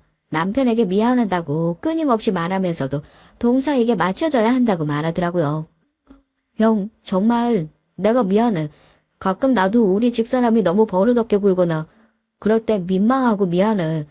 근데 참 어렵네. 중재하는 게. 집사람은 집사람대로 섭섭해하고. 아니 도대체 재수 씨가 뭘 섭섭해한다는 거야? 그냥 내가 전적으로 자기 편이 되어줬으면 싶은가 봐. 집사람이 강해 보여도 속은 여린 사람이거든. 사랑에 빠지면 콩깍지가 씌인다고 하죠. 사랑에 빠져 그런 것인지 모르겠다만 도련님은 어찌됐건 이미 동서의 손아귀 안에 들어온 물고기였습니다. 절대 동서의 행동에 이러쿵저러쿵 입을 댈 수가 없는 상태였죠. 정 그 말을 듣고 어처구니가 없어 픽 웃고요. 결국 그러다 일이 하나 생겨버렸습니다. 저희 아들이 초등학생 2학년쯤 때 학교에서 보는 수학 경시대회에서 1등을 했는데 동서가 그걸 안 잊고 한 거예요. 아들이 저한테 자랑스럽게 시험지를 갖다 주며 칭찬해달라고 말해 엉덩이를 토닥여주고 있는데 옆에서 하는 말이 기가 막혔죠. 어머 형님, 요즘 그런 경시대회에서 상 타는 거 애들 기 살려주려고 아무나 주는 건데 너무 칭찬하시고 그러면 안 돼요. 애 버릇만 나빠지지. 어? 아니야, 이거 아무나 주는 거 아니고 우리 아들이 나름대로 많이 노력해서 받아온 거야. 수학 좋아하거든. 문제 푸는 재미가 있다나. 모르는 문제 있으면 혼자 끙끙대며 밤새 붙잡고 있기도 해. 그만큼 재미 느끼는 거지. 열심히 하니까 상을 받은 건데 왜 그래 동서? 아유 형님 순진도 하셔라. 형님 이런 대회 그냥 학교에서 형식 차원에서 주최하고 그러는 거라니까요. 우리 형님이 강남에 안 살아서 그런가 아직 교육적으로 많이 무지하시네. 형님 얼른 여기로 이사 오세요. 그래야 우리 대화가 좀 통하겠어요. 전 매일 강남 학부모들이랑 얘기하고 그러니까 정보도 오가고 소통이 되는데 형님 이렇게 모르시면 나중에 애만 손해봐요. 동서, 아이 교육은 내가 알아서 해. 지금 발언 좀 선 넘은 거 알지? 동서 애는 동서 방침대로 가르치고 우리 애는 우리 부부 가치관대로 키울 거야. 그러니까 계란 질투심 열등감 같은 건 넣어놓고 어른답게 굴어. 동서가 대체 몇 살인데 그런 말이라고 앉아있는 거야? 어머머 형님, 저야말로 진짜 어이가 없네요. 제가 알면 더 알았지 형님이 뭘 알아요? 그리고 어른답게 굴라고요. 지금 형님 하는 짓이 딱 초등학생 수준이에요. 직업도 없는 주제에 어디서 저한테 이래라 저래라요. 형님이 저보다 나은 게 뭐가 있다고요? 설마 제가 변호사인 거 형님 까먹으셨어요? 형님 하신 말 취소하세요 당장. 변호사인데 도대체 뭐 어쩌라는 건지 그때 들선 동서와 말하는 것 자체가 너무 한심스럽다는 생각마저 들더라고요. 동서가 대통령이야 해도 난 내뱉은 말 취소할 생각 없고 동서나 가서 반성 좀 하고 와. 동서 같은 사람 안에서 자란 애가 도대체 뭘 배우고 자랄지 내가 더 고민스럽다. 동서가 씩씩거리며 저와 한판 붙을 기세로 가까이 오더군요. 표정으론 거의 제 머리채를 잡을 지경이었어요. 차라리 잡아서 그냥 몸으로라도 붓고 싶은 이 심정이었답니다. 그만큼 괘씸했고 저도 나름대로 쌓인 게 많았거든요.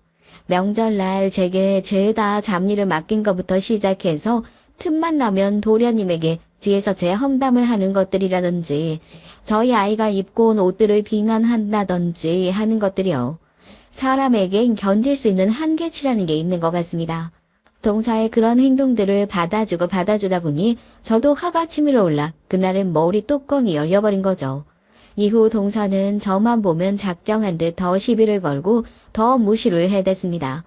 하지만 제가 이름에도 말빨이 세거든요. 척척 받아치고 맞는 말들만 족족하자 또 지분에 못 이긴 표정으로 씩씩거리며 나가버리더라고요. 사실 동사와 기싸움을 벌이는 것 자체가 시아버지에게도 죄송스러운 일이고 저한테도 힘든 일이긴 했습니다. 그런데 그렇더라도 안 하면 동서가 저를 너무 만만히 볼 것 같더라고요. 하지만 저희 남편은 생각이 다른 쪽으로 흘렀나 봐요. 내가 좀 더 능력을 갖췄어야 했나? 당신이 무시당하는 거 보면 속상하네. 제가 달래도 남편은 종종 이렇게 중얼거리곤 했거든요. 그리고 그러던 어느 날 저희 부부의 인생을 완전히 뒤바꿔버리는 일이 일어나고야 말았습니다. 저희 남편이 어느 날 제게 사업을 해보고 싶다고 하더군요. 작지만 탄탄한 회사에서 만족하며 다녔던 남편이 갑자기 그런 말을 하니까 전 좀 당황스러웠어요. 솔직히 말리고 싶었죠. 아이도 크고 있는데 혹시나 망하면 어쩌려고. 난 걱정돼. 여보, 나 오래 준비해왔어. 당신한테 섣불리 말하기 싫어서 그간 말 안 하고 있었지만 동업하는 형님이 있어. 그 형님은 이미 업체에서 유명한 큰손이고 나 잘만 하면 성공할 수 있을 것 같아. 당신 말대로 우리 아이 양육비 앞으로 더 들어갈 일만 남았는데 나중에 우리 노후 준비까지 생각하면 돈 더 필요하잖아. 하지만 남편의 말은 틀린 구석이 없었죠. 남편이 진지한 얼굴로 내미는 발언에 전 알겠다며 퇴사를 친사내 주었고요. 그렇게 남편은 회사를 나와 자기만의 사업을 시작하게 되었답니다. 남편과 동업한다는 그 형님이란 사람도 제가 몇 번 같이 본 적이 있었는데요. 남편의 열정을 믿고 자신도 함께 뛰어들기로 한 것이라면서 사업이 잘 되고 있다고 말하더군요. 그 말에 제가 겨우 마음을 놓았습니다. 망하면 그 어디에서도 원조로 받을 수 없는 현실이었기에 망하면 어쩌나 걱정이었는데 마음이 놓이더라고요. 남편의 사업은 몇 년간 아주 호황이었습니다. 남편이 1년간 벌던 벌이가 2달 벌이가 되기도 하고 어떨 땐 1달 벌이가 됐는데 옆에서 지켜본 전 너무 신기하기도 하고 두렵기도 하고 그렇더라고요. 저희 친정 아버지도 사업을 하셨지만 제가 어렸을 때 어깨 너머로 본 것이었기에 잘 모르고 있었는데 남편을 보니 새삼 느낌이 달랐습니다. 역시 동선 이걸 두고 또 질투를 시작했죠. 시아버지 생신날 남편이 돈을 잘 버니 마음먹고 꽤 큰 액수의 현금을 선물로 드렸는데 동서가 또 시비를 걸어오더라고요. 형님, 아주버님 사업 잘 되시는 건 들었는데 너무 무리하신 거 아니에요? 저처럼 꾸준히 보수가 들어오는 것도 아니고 사업은 금방 흥했다가 망하는 건데 말이에요. 아, 그냥 걱정돼서 하는 말이에요. 여기선 제가 굳이 받아칠 필요 없이 이미 노련한 사업가가 되어 있던 남편이 멋지게 받아쳐 주었습니다. 변호사님께서 별 걱정 다 하시네요. 제 걱정해 주실 필요 없어요. 이미 충분히 잘 벌고 있으니까요. 아마 이번 달 수익이 재수씨 월급의 20배 이상은 될 테죠? 그건, 어머, 저도 잘 벌어요. 당시 저희가 강남으로 이사까지 가서 살고 있었는데 그래서 동사는 더 시비를 걸고 싶었나 봅니다. 전 남편의 말에 꿀먹은 벙어리가 된 동서의 얼굴을 보니까 속이 시원했어요. 옆에 있던 도련님도 고개를 돌려 한숨을 푹 쉬는데 이젠 동서를 포기한 표정이었죠. 하지만 인생사 세옹지마라는 말이 정말 왜 있는지 알겠더라고요. 어느 정도 아들도 크고 저도 나이가 들고 남편도 사업이 안정되며 이젠 모든 게 편안하다 싶을 때쯤 일이 터지고 말았습니다. 아직도 이 일만 생각하면 깊은 한숨이 나오는데요. 이 일로 남편은 대인기피증까지 생겼고 저 역시 침체된 나날을 보내야만 했습니다. 바로 남편과 함께 동업을 했던 그 형님이란 사람이 나쁜 방법으로 돈을 해먹고 해외로 날라버린 것이었죠. 게다가 남편의 회사 신용까지 완전히 무너뜨리고요. 믿고 있던 거래처들에서도 외면당하자 남편의 회사는 천천히 파멸의 길로 들어서게 됐습니다. 그렇게 굳건하다고 믿었던 회사도 정말 하루아침에 무너질 수 있다는 그걸 전 몸소 체감했고요. 남편은 순식간에 모든 걸 잃은 사람이 됐습니다. 잘 나가는 사업가에서 빚을 갚아야 하는 초라한 아저씨가 되어 있었죠. 마찬가지로 저 역시 당장이라도 일을 하지 않으면 하루 벌어 먹고 살 돈이 없는 처지가 되었고요. 마음이 아픈 것도 아픈 거지만 당장의 미래가 너무 막막했습니다. 다행히 아들은 많이 자란지라 걱정이 덜 됐는데 이 상태로라면 아들에게도 의지해야 할 상황이었어요. 미안해, 뭐라도 해야 돼. 내가 아르바이트라도 일단 뭐라도 해야 하니까 배달이라도 나갈게. 남편의 말에 울음이 치마쳐 올랐지만 전 겨우 고개를 끄덕이고 저도 내일부터 식당 일을 나가겠다고 말했어요. 그렇게 해서 남편은 치킨집 배달 일에 전 설거지를 시작했습니다. 슬퍼할 겨를도 없이 정신없이 일만 했어요. 오로지 일에만 몰두해서 얼른 시간이 가길 빌었죠. 아들은 고생하는 저희를 그냥 두고 볼 수 없었는지 자기도 나서겠다며 아르바이트를 하겠다고 했고 제가 말릴 새도 없이 어느새 꼬박꼬박 월급을 타서 집에 돈을 갖다 주고 있었습니다. 남편은 이 모습을 보고 특히나 많은 자괴감을 느꼈어요. 자신이 가난한 집을 일으키기 위해 그토록 노력했던 것을 아들에게 물려주어야 한다는 것에서요. 자신도 그 어린 나이에 참으로 힘들고 서러웠는데 아들이 자기와 똑같은 고통을 겪고 있으니 얼마나 괴로웠겠어요. 그 심정을 모르는 바 아니었기에 저와 남편은 아들이 땀 흘리며 뛰는 것을 보고는 함께 숨죽여 울고는 했습니다. 이때 저희 시아버지에겐 따로 언급을 하지 않아 시아버지는 저희 남편 회사가 망한 줄도 모르고 있었는데요. 아버님 나이가 적지 않아서 행여나 아시게 되면 쓰러지실까 걱정도 됐고 아신다 해도 딱히 지원을 받을 수 없었기 때문입니다. 남편 쪽에서 먼저 아버님에겐 비밀로 하자고 말했고 그래서 전 남편과 빚을 갚아 나가면서도 아버님 앞에선 잘 사는 척 최대한 웃으며 밝은 모습을 보이려 했었죠. 전 배달 일을 하는 남편이 늘 걱정됐답니다. 오토바이 사고가 예나 지금이나 많잖아요. 트럭 같은 게 뒤에 있으면 보이지 않기도 하고요. 그래서 늘 조심하란 말을 달고 살았는데 남편은 그럴 때면 힘없는 얼굴로 웃어 보이곤 했습니다. 밤만 되면 사업의 실패를 견딜 수 없었는지 남편은 술을 먹고 일을 나가곤 했는데 그렇게 더 걱정되고 불안했죠. 그러던 어느 날 일이 나고 만 거예요. 남편이 배달을 나갔다 그만 크게 다치고 말았죠. 사고 소식을 듣고 아들과 함께 정신없이 달려갔는데 남편은 의식불명이었습니다. 수술이 끝나고 나온 의사 선생님 얼굴도 어두웠습니다. 일단 경과를 지켜봐야 할 것 같습니다. 그야말로 남편은 생사를 오가고 있었어요. 전 슬리퍼가 거꾸로 신겨진 것도 모른 채 병원 복도에 무너져서 엉엉 울었고 며칠을 기다렸지만 남편은 자꾸 생에서 사로 넘어가고 있는 것만 같았습니다. 그리고 전 이제 시아버지에게도 이를 알려야겠다 싶어 가족 모두에게 남편의 상태를 알렸죠. 달려온 도련님과 시아버지 얼굴은 놀람과 경악이 가득했어요. 이게 어떻게 된 일이냐, 아가. 오토바이 사고라니. 아버님 죄송해요. 제가 그간 말씀드리지 못한 게 있어요. 사실 저희 그 사업이 안 풀렸어요. 사업이 망해서 저희가 빚을 갚고 있었거든요. 뭐라고? 죄송합니다. 정말 아버님께서 충격받으실까봐 말씀을 못 드렸어요. 그이가 오토바이로 배달 일을 하다 그만 이렇게 된 거예요. 시아버지는 한순간 참담한 표정이 됐습니다. 빚을 졌다면 아무리 그래도 자신에게 알렸어야지 왜 그 짐을 너희 둘이서 떠안고 있었냐며 질책하시다 그만 충격을 크게 받으신 건지 몸을 휘청거리기까지 하셨어요. 결국 도련님과 제가 시아버지를 잠시 모시고 나가 차분히 어떻게 된 일인지 설명하며 얘기를 나누었죠. 그리고 어느 정도 시아버지가 진정된 것을 보곤 택시에 태운 뒤 다시 병실로 돌아왔습니다. 병실로 가는 내내 시아버지를 생각하니 발걸음이 무거웠어요. 그런데 병실 안에 생각지도 못한 사람이 있어 정신이 화들짝 깨더라고요. 동서였습니다. 동서는 아주 무서운 표정으로 저희 남편을 지켜보고 있더라고요. 침착하고 서늘한 표정이었습니다. 그러다 뒤를 돌아 저를 발견했어요. 동서, 와줄 줄 몰랐는데 좀 놀랍네. 아, 당연히 와야죠. 너무 놀라서 이러다 말고 뛰어온 거 있죠? 형님, 아주버님 곧 일어나실 거니까 너무 걱정하지 마세요. 형님 뭐 안 먹었을 것 같아서 죽도 사왔어요. 꼭 드세요, 따뜻할 때. 동서는 웬일로 제 손에 죽이 담긴 쇼핑백까지 쥐어주며 사람다운 말을 했습니다.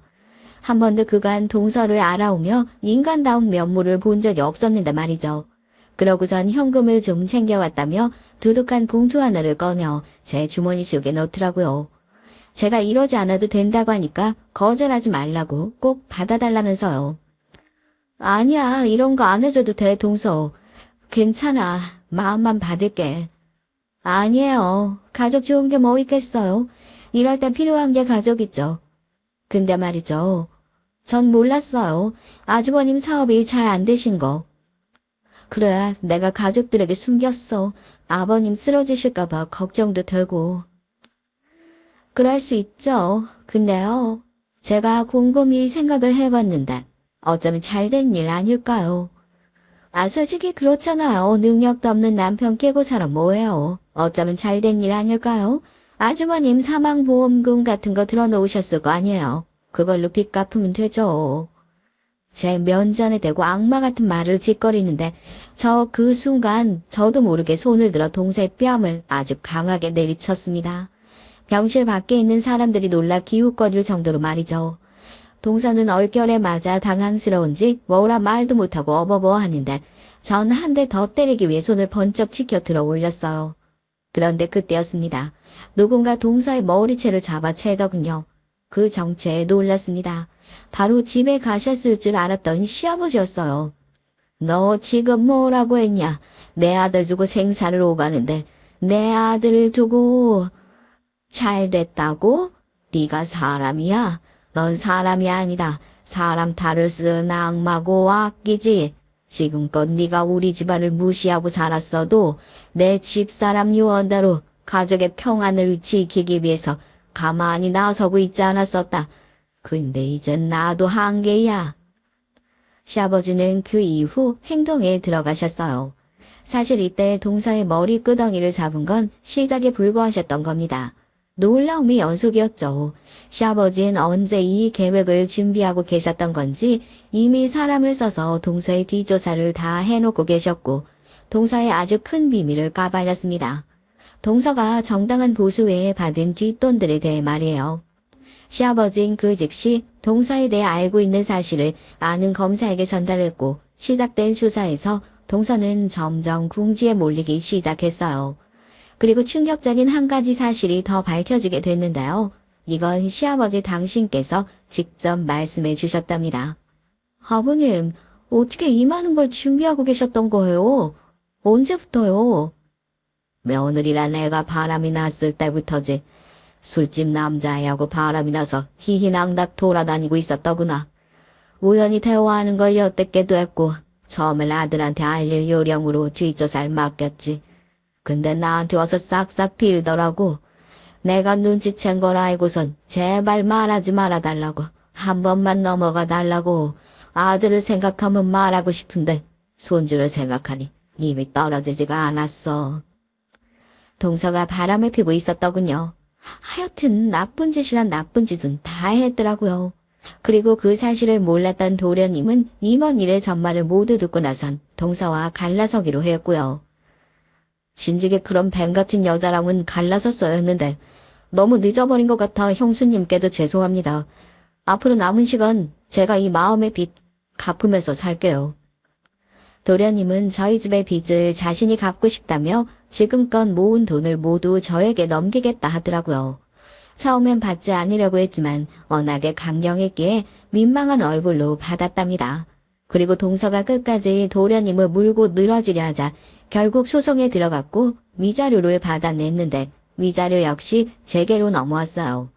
기가 막히게도 운이 딱딱 맞아 동서의 돈으로 저희 집 빚을 갚은 셈이 되었죠. 그 후 동서는 변호사 생활을 하며 워낙에 뒷돈을 많이 먹은 탓에 크게 벌금을 내고 그 잘난 직업을 내려놓고 집구석에만 틀어박혀 살게 됐습니다. 자식도 잃었고요. 나중에 알고 보니 동서의 자식인 규철이도 동서가 엄마로서 진절머리 나게 굴었다며 보고 싶지 않다고 해외로 가버렸다고 하더라고요. 그것을 견디지 못했던 동선 우울증으로 정신병원에 오래 입원해 있었고요. 인과응보란 말이 괜히 있는 게 아니죠. 그리고 저희 남편은 예상하셨겠지만 큰 난관을 거쳐 무사히 회복하여 현재 일상생활을 무리 없이 잘 해내고 있는 중이랍니다. 그것이 가장 좋은 소식이고요. 여러분, 제 사연은 여기까지입니다. 부디 즐겁게 들어주셨다면 다행이고요. 마지막으로 저희 남편과 저 아들, 최근에 셋이 합심해서 꽃집을 열었어요. 부디 꽃가게가 잘 되길 기원해 주셨으면 합니다. 그럼 모두 건강 챙기시고 들어주셔서 감사합니다.